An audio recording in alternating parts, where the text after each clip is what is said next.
Hello，各位朋友好啊！今集咧就同各位朋友介紹嘅幾個案例。嗱，之前咧都有講過，我哋放翻內容咧，如何將呢個種牙嘅傷口同埋痛覺降得最低。咁我今集咧就講翻有俾個案例俾各位朋友睇下。咁我哋睇呢個 X 光片、CT 片咧，就可以睇到呢個咧，就一個客人咧就係右邊下邊嘅牙齒缺失咗一隻大牙。咁之前都講翻啦，我哋假使去度大牙時係咧，係度一個呢度骨頭到呢個神經管嘅位置咧。假使係有超過10mm 以上咧，我哋係可以通過微創做到嘅。呢張片咧就可以睇到個高度係夠嘅。其實我冇展示出嚟另外一個角度咧，係佢個寬度。我其他案例係有㗎。咁呢個案例咧就可以睇到佢嘴入邊嘅情況咧，係好靚嘅。呢個寬度咧係可以達到10幾個 mm 嘅。我哋係呢度度同埋呢度度嘅時候咧，呢個叫做寬度同埋近遠中嘅距離咧係超過10mm以上。咁佢真係一個好適合種牙嘅微創種牙一個案例。好，我哋睇翻另一個片咧，就種完之後係咁噶啦。呢個釘係放喺入邊去，跟住咧就將牙肉切開少少，所以佢唔需要縫針，甚至未見到佢有流好少少血，嘴入邊基本上睇唔到。呢個就係佢本身自己係有咁嘅條件咧，我哋就可以做到呢個微創。好，我哋就睇翻呢個 X 光片睇到嘛。雖然睇到認為係歪歪地，其實成個牙齒佢係有個傾斜度，對佢修復係唔會影響嘅。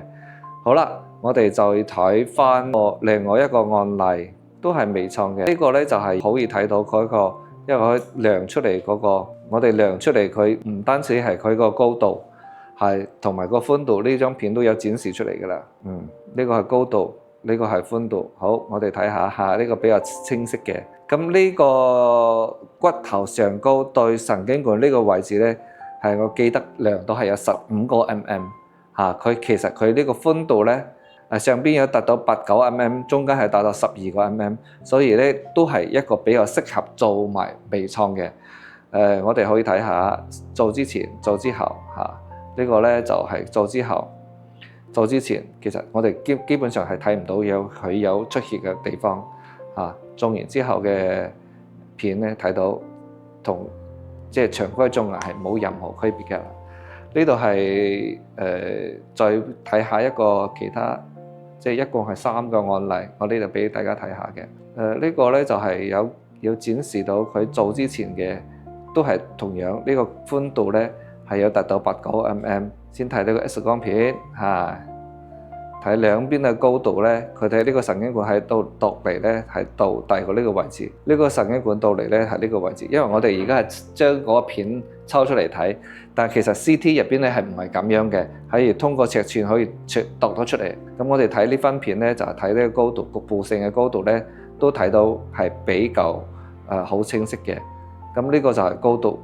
另一個切面可以睇到，其實呢個位置咧到呢個地方都係有13個 mm。咁基本上就唔使擔心佢個會傷到神經線咯。